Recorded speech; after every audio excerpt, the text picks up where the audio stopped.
temporary visas are to be issued to 300 overseas fuel drivers, immediately, the government has announced. Under the bespoke scheme, those foreign drivers will be able to work in the UK from now until the end of March. Additionally, some 4,700 visas intended for foreign food haulage drivers will be extended by 2 months, lasting from late October to the end of February. But the government said temporary visas were not a long-term solution and urged firms to invest in a UK workforce.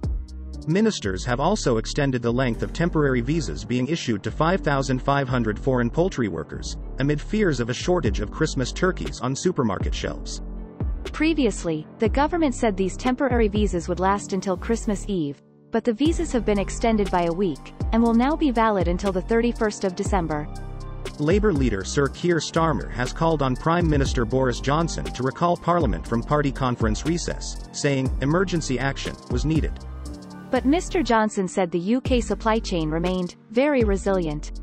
The temporary visa scheme for 5,000 foreign lorry drivers was originally announced a week ago when the ongoing driver shortage first began disrupting fuel deliveries to petrol stations around the UK.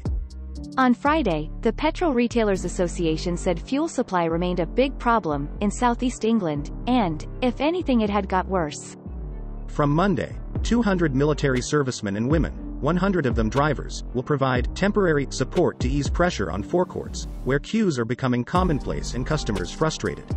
Some of those 200 will be seen on the roads this weekend. Having completed specialized training over the past 3 days, many will be accompanying regular tanker drivers on their deliveries. Health Secretary Sajid Javid said there was enough fuel in the country, there always has been, but it had been a challenge to provide the number of drivers required.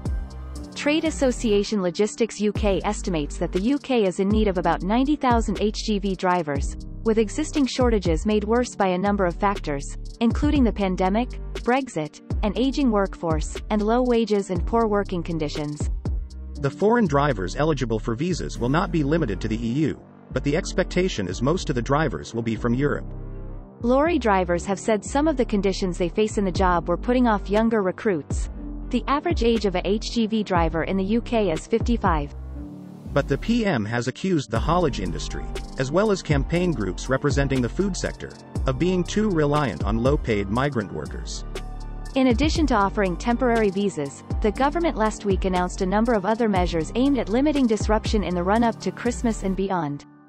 These include increasing HGV testing capacity, sending nearly 1 million letters to drivers who hold an HGV license to encourage them back into the industry, and offering training courses for HGV drivers.